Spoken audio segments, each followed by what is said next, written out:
Management came down. This was about 3 months before the show, before we had to finish this game, and management came down and goes, "Man, this game is a pile of shit. I mean, this game is so stupid. I mean, what are these people on here? I mean, where are you going?" You know, it was like, you know, they were saying, "Okay, you got to get rid of these stupid astronauts out of there, you know, and get some game going here, you know, because you are really."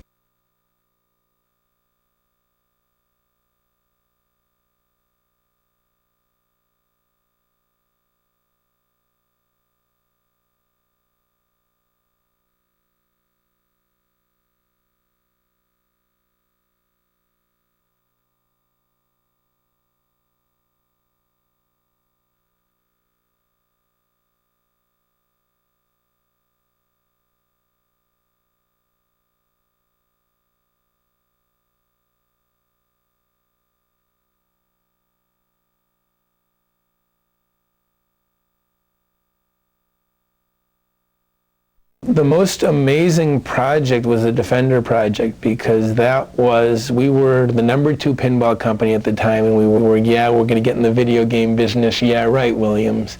And we got a bunch of people. They were put in a separate facility over on Belden Avenue. And this group, you know, everybody had one goal, and that was in a pretty short time frame to do whatever it took to make a really hot video game. And just the way things were accomplished by that group and the atmosphere among this group was just amazing. I've never seen it equaled. And you know, now I've got a management role, and I would love to take and bottle whatever ingredients were to try and create it again. And it was just, it's the best situation I've ever seen or been in. It was pretty crazy because the night, this was insane actually. At the time, for our development system, we used this thing called a Motorola Exerciser, which was this huge, probably the most bloated, overpriced computer ever created. It was a dual floppy disk system. They used 8-inch floppy disks, which were like, you know, enormous, held like, you know, 10 bytes on them. And had this $20,000 box that, I mean, would only work for like 3 or 4 days at a time before something failed, you know, it was horrendous. So it got to the point late in the project where it was taking like half an hour to just assemble the program, and so it was, and the odds of actually getting an assembly that actually made it were so low that the last week of the project, we just essentially just object code patches. We left the computer on. The program was in memory. Thank goodness there never was a power failure, and we just made patches in the code and just kind of stuffed them in there for the different bugs.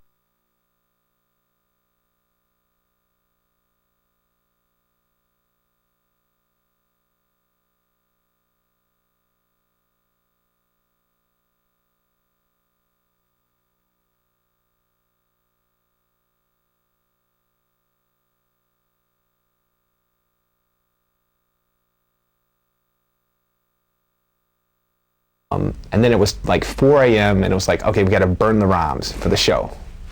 And we like burned them. We like took everything was stuck in this computer memory, so we had to like pull out and then burn them into EEPROMs. And we did it, and like it was at 6 a.m.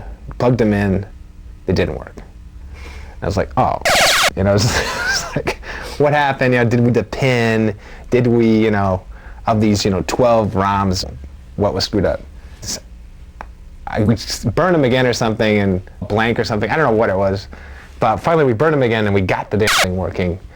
And we like took these chips to the show. The cabinets were sitting on the show floor, like awaiting this program. You know, so we got to the show at like 7 a.m., plugged in the chips, and the thing came on, and it was just like, we just go, oh my God, it worked. You know, we were just, you know, couldn't believe it. It was like we were just so high from like not sleeping, and you know, it was just this ultimate high to like just.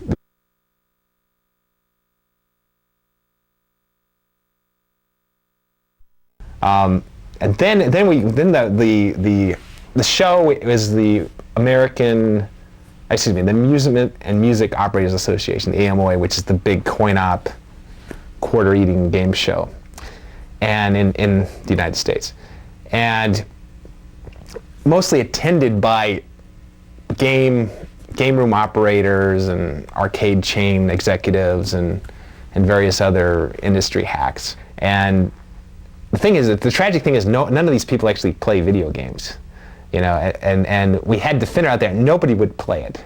I mean, they were afraid. They were so afraid of this game that I had to like spend my time trying to lure people into our booth to like play the game, and they'd want to watch me play the game, or you know, sometimes we'd have a couple of kids in there playing the game, but mostly the game was empty because everybody was so afraid of the game. I guess it was all the buttons. You know, we just had so many buttons on there that, you know, people just go, man, I just can't deal with it. So it's kind of like, well, we go, oh, okay, it's kind of cool, you know. Maybe we'll sell 1,000 games or something. You know, maybe some suckers will buy them. But you know, at the time, it seemed like it was a bomb. But I don't know. We were just so high from finishing the thing that it wasn't disappointing at all. In fact, I don't know. We kind of maybe were proud that it intimidated everyone. You know, it's like we were kind of proud that the game like freaked people out. You know.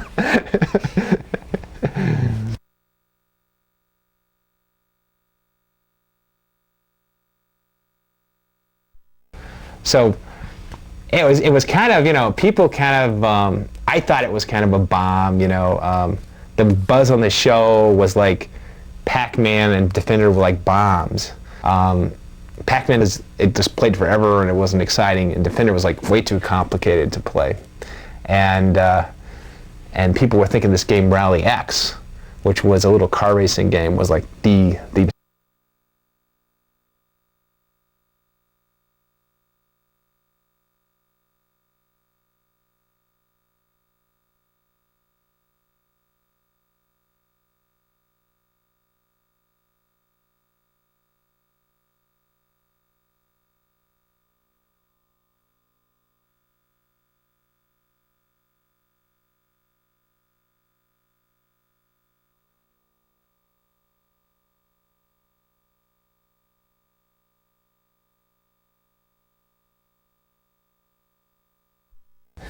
we stuck it out in an arcade, and the first night, I didn't even show up. You know, I mean, you stick this thing out. You've been working on this thing for months. You almost got fired. You know, I mean, there was a point where I cleaned out my desk. You know, in like the dark days when I was working on the astronauts, I'd actually cleaned out my desk and had put all my stuff in boxes. I mean, I was that close to like just quitting, and so I just didn't want to, you know, I didn't want to find out, like, so I didn't show up first night. And second night, I go out to the arcade, and the place was just, there was like people 10 deep watching Defender. There was people sitting on chairs and couches and like camped out around this game. And at that point, I figured, wow, this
That was VidKids. That was, we started in February of '81, and then Stargate was our first game. And that, what else did you guys do besides Stargate? We did Stargate, Robotron, and then a game called Blaster, which is falls into that low production category. And we also actually developed an Atari of that game, which preceded the coin-op, and was never brought to.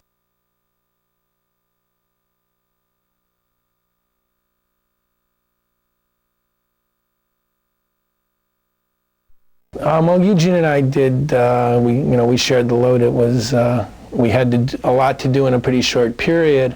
In doing a sequel, we were in a world where there were a couple of sequel games at the time. They had done Asteroids Deluxe behind Asteroids, and they took everything that was fun out of the game.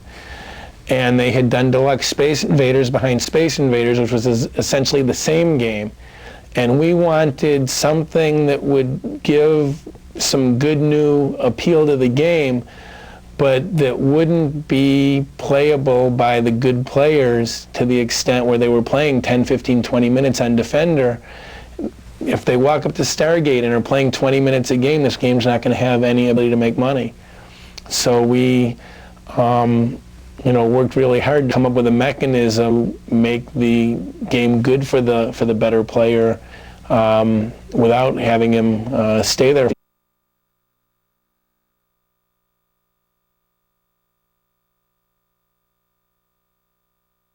Contrary to what a lot of people would believe, look up to, and you play 20 minutes immediately, you're not going to be very interested in. You need the new conquest. You need to go there and have it going. You're dog food, and want to come back and try and learn and beat it. So in Stargate, we put the warp feature in.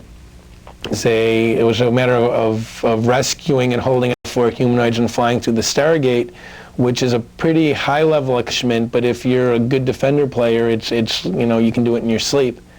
And what that did was that gave you a huge bonus, took you ahead 2 or 3 waves in the game, and giving you the bonus gave you a couple extra ships.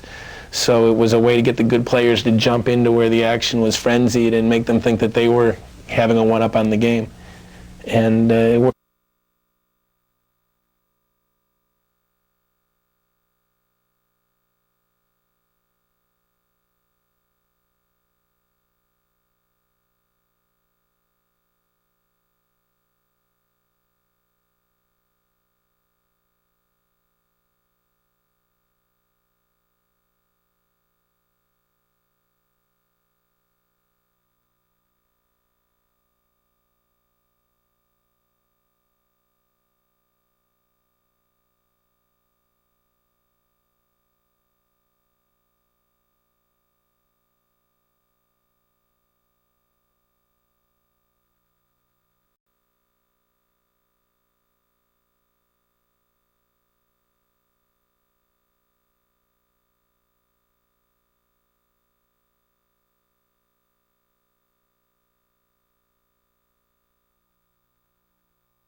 When I first got the Digital Eclipse program, my mind was blown. My first encounter was actually Paul Dassault called me over to the front of our building, and there's 2 guys there with a Macintosh, and Paul goes, "I want to show you something."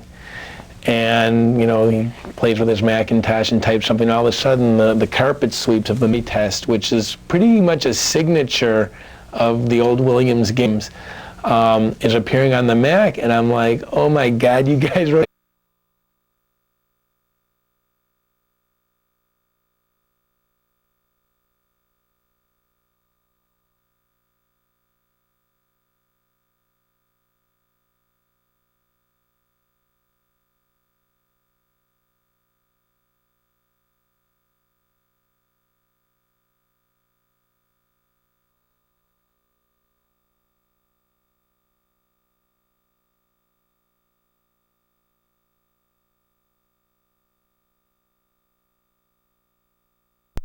If someone had told me in 1982 that in 1995 I'd be sitting on my computer, machine that's simulating the program, my exact work.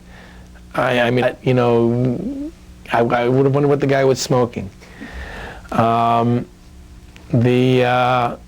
The games themselves, when they were done, were such a struggle against what could typically be done with affordable horsepower. The fact that this could happen is just you know, represents amazing growth in the speed and size of these computers.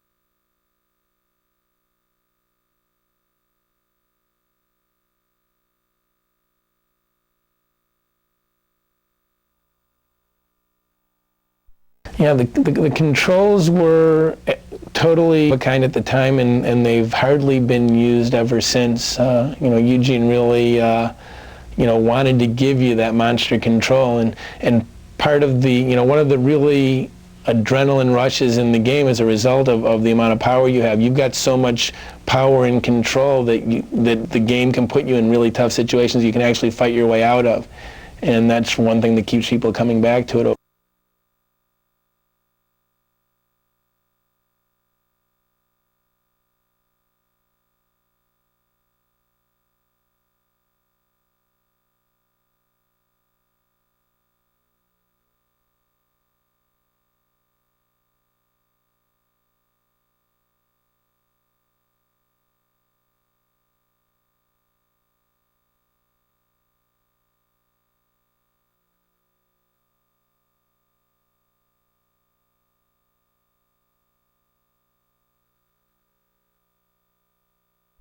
I think they will soon realize that humans are nasty little things. You know, they're trying to blow up things. They got car bombers. They got nuclear terrorists. You know, all these mass murderers.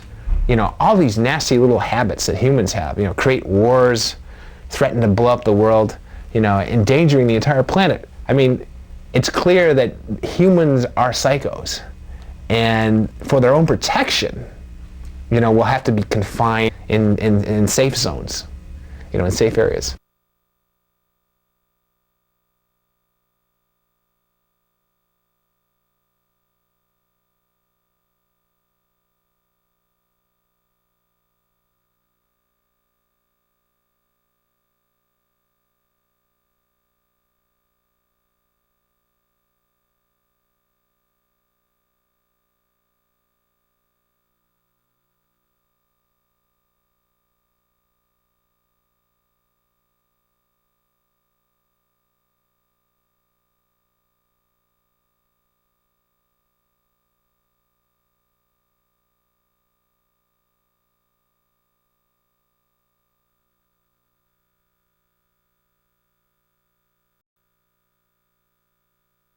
There were some games in that period that were produced in either low numbers or not at all that most of the audience probably hasn't had a chance to see.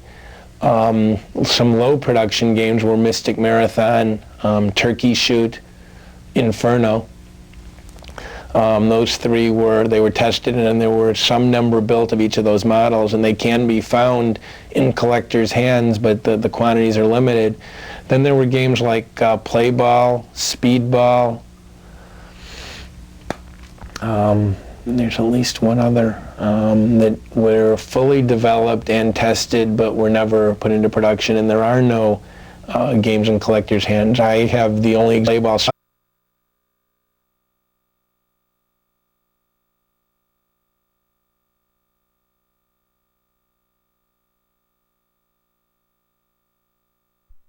what happens is the brains, their algorithm, which was supposed to be seeking out the closest human and then go and program them. That was supposedly their algorithm. Something got screwed up, which actually I never really looked into it. Didn't really want to know because it was working good. But they all turn out they initially will seek the first human, which in the case of the first brainwave is Mikey. There's one Mikey and there's all these other mommies. And so they're all going for Mikey. If you can keep Mikey alive, don't pick him up and don't allow the brains to kill him. If you can keep him alive, then the brains will continually try to take him and they won't program any of the other mommies.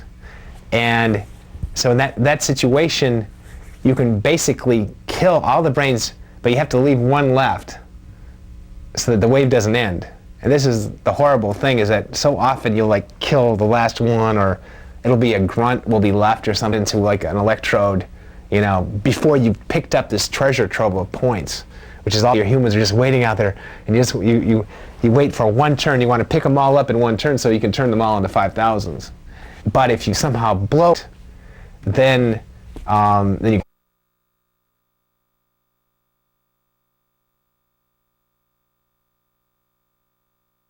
We also had a sequence where you can, you know, play with the controls, and out comes a copyright message with Eugene's and my name on it.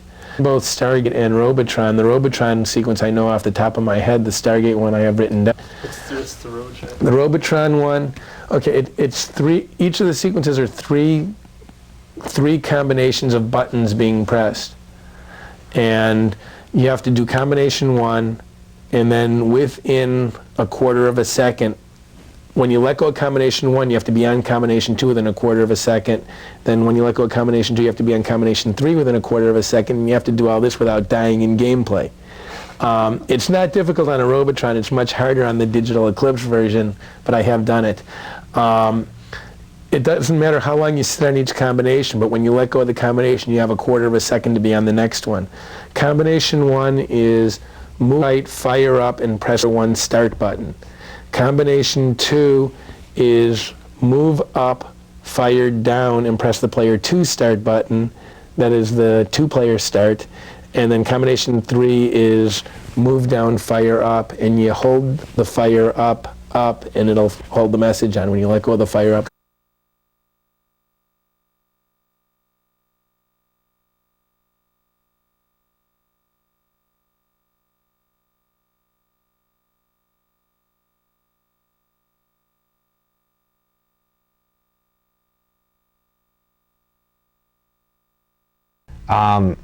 I've got a Robotron down in my basement, and it's like every now and then I just have to go down and kick its butt. I've got to, you know, just kick its ass. And unfortunately, if I haven't played in a while, I'll get down there, and it'll just humiliate me. Now, every Robotron player that's really into it these days plays it at 10. You have to play the total maximum difficulty. Otherwise, you can just play it forever and it's not interesting. But at 10, it is a real nasty, mean game. And it takes you maybe an hour or two just to get warmed up. You know, the game will just kick your ass and humiliate you, and you'll get 80,000 or 100,000 or 150,000. You're just crying out, and you just like want to kill it. You're grabbing the game by the joysticks, and you're just shaking it and slamming it on the wall. And eventually you get to the point, it's almost like warming up for a basketball game or something. You get to the point, you're sweaty, got this kind of attitude. You cannot win until you have this attitude, this total mindset of just total concentration and total rage. You've got to. But when you're on, it's just such a thing of beauty, you know. You'll get on a roll, and you'll just like be cleaning off wave after wave after wave of them, and you're just like, ah, yeah.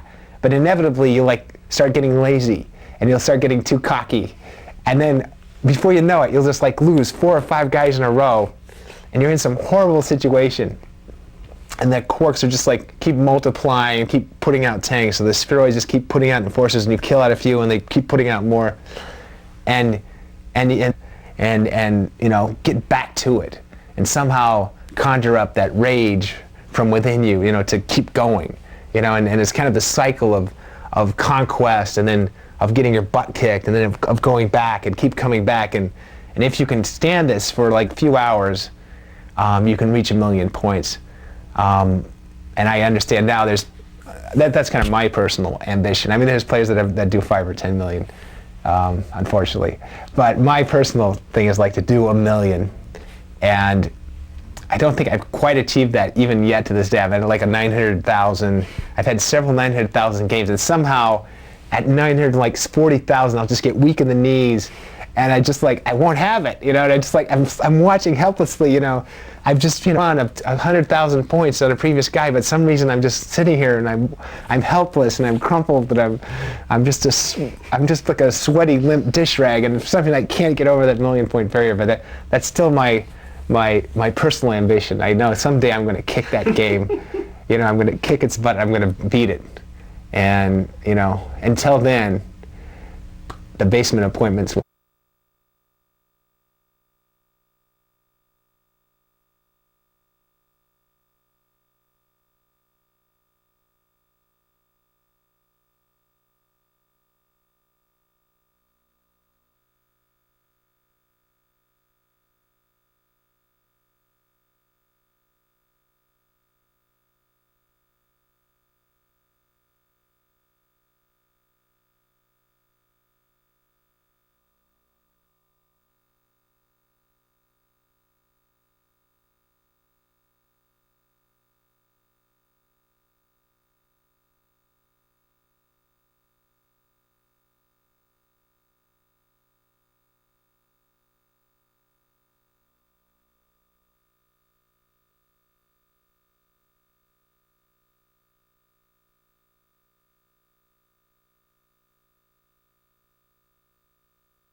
That quality that I saw back then, it still stands out.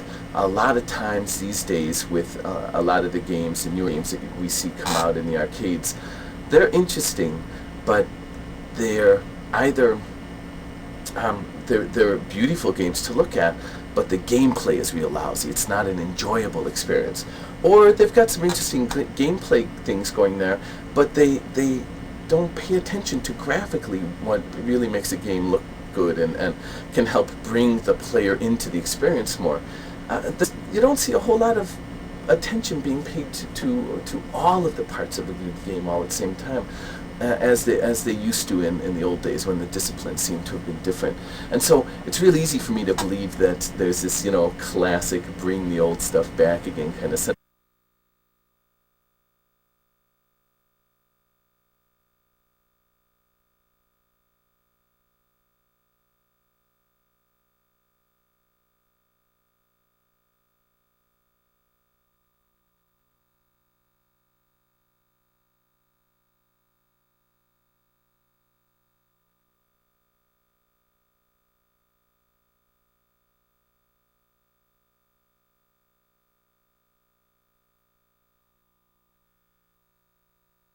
the thing that's unfortunate about it is that the fellow who was in charge of that decision-making process, Noah Falstein, decided he was nervous that we'd get in a lot of trouble, too much trouble, for putting an Easter egg in.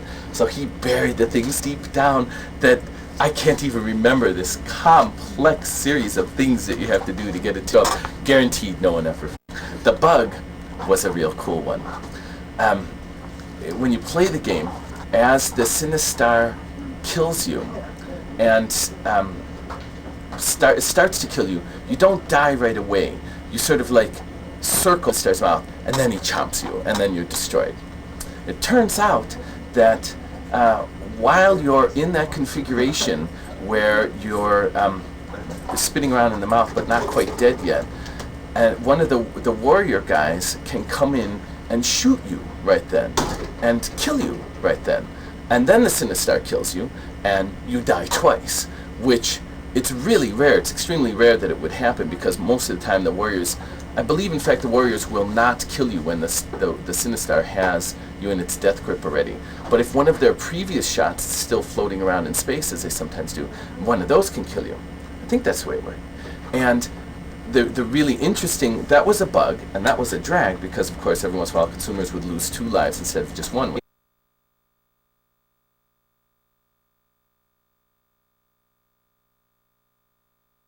The kids, those kids, found out that if you only had 1 life left and you got into that death grip where it was about to destroy you, and then the warrior shot came and killed you, the warrior shot would reduce your lives to 0, and then the Sinistar would kill you, which would reduce your number of lives left to -1. And in the computer world, -1 is also a really big number. And all of a sudden, you'd have 255 lives left. And Lord knows how the kids would find these things, but I knew kids that could show me this in an arcade. They go up and say, look at this, and all of a sudden they have 255 lives, and man, you can play for a long time on Sinistar. You got 255.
Compared to now, we're working with bubble gum and rubber bands and and hot glue.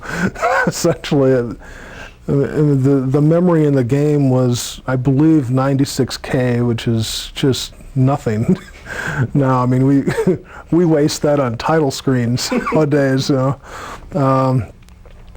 the real challenge in designing games back then was, how do you do something interesting with some nice animation, and how do you do it in such a small package, because that doesn't allow us a lot of variety.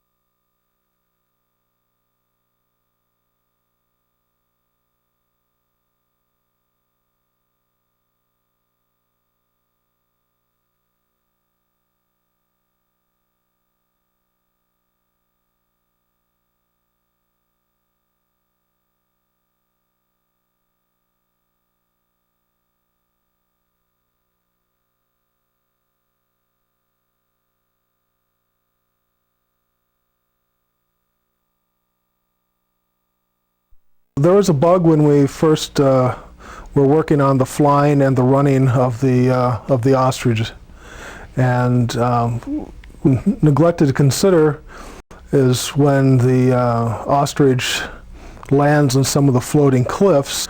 Of how's that handled? When does the animation call the running leg and then the non-leg flap sequence? So there's a lot of situations where the ostrich the cliff is floating and the ostrich will be flying, but he's not high enough to show his legs, so it'll just do a belly flop across the cliff. And on the one side of the screen, we had two cliffs that were staggered.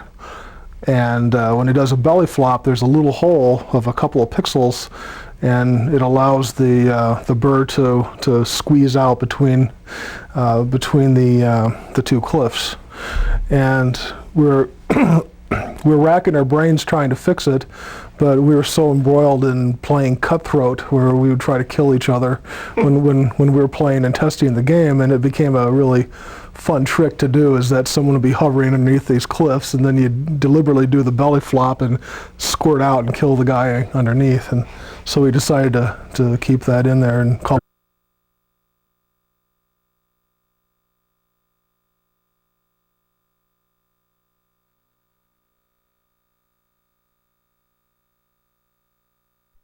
One thing that was a real frustration for me was I like to pride myself in thinking of all the little details. And when Joust originally came out, there was a nasty pterodactyl bug where I'd stand on the middle edge and just hold his position, and the mouth of the pterodactyl would hit right into the land, and you could play the game almost infinitum. I never could. I'm just too slow, I guess. But a lot of really good players, when we first sent the game out to manufacture, could do that, and that really ticked me off, because I had taken every character. I had a grid paper of how big all the characters were. I mapped out what the intelligence, the flight patterns of all the birds and the pterodactyls, nothing like that would happen where there'd be an infinite bug like that, where you could just keep playing the game.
Say the words "Joust the movie." And what do I say about them? I just want to hear them said. Joust the movie is it's a little hobby. I guess the transition is, I started off as a toy designer, then I became a video game designer, and then I would like to become a movie designer. So I had always thought that Joust would make a great movie. The technology was never there for what I had in mind, but now it's more.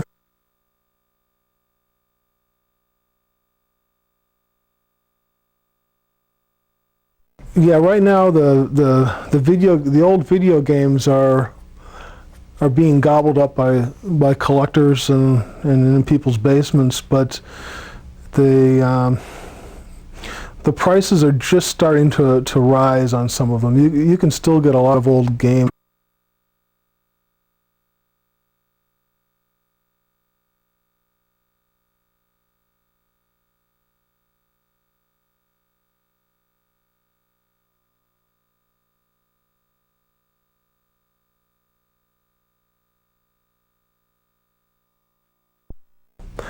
I had been looking for an original Joust cocktail table, of which there was, even though the Joust did really well, we only made about 500 cocktail tables. And it was really too bad because it was one of the originals. It was the only two-player simultaneous side-by-side cocktail game that was made. So it had a unique look because at the time most all the other cocktail tables like Pac-Man and Ms. Pac-Man, one person sat on one side, the other sat on the other opposite, and then the screen flipped around. Well, this played just like the regular Joust because you're both sitting next to each other, and the screen didn't flip. So I'd always regretted that I didn't get one for myself. So I finally found one and did some trades here and there, and I paid about $500 for it. I would say they're probably worth more than.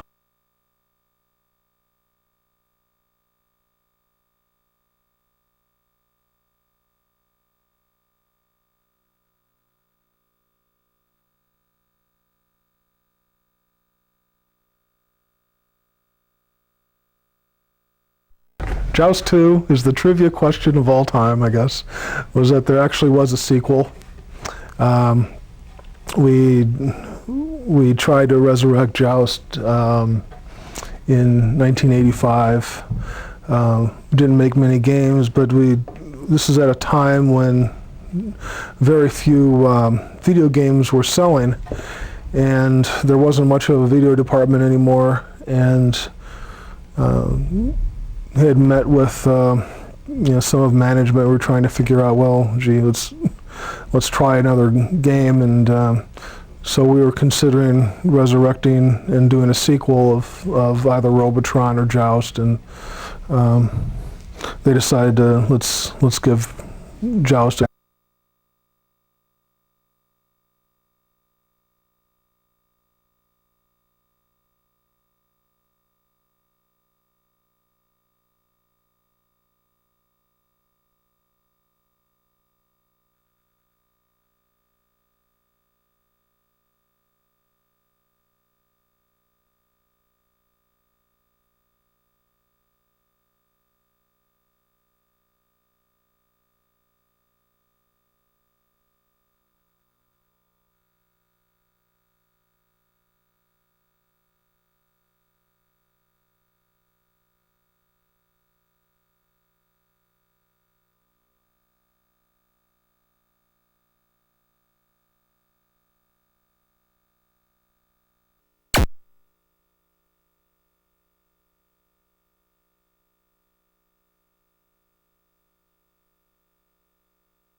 Star.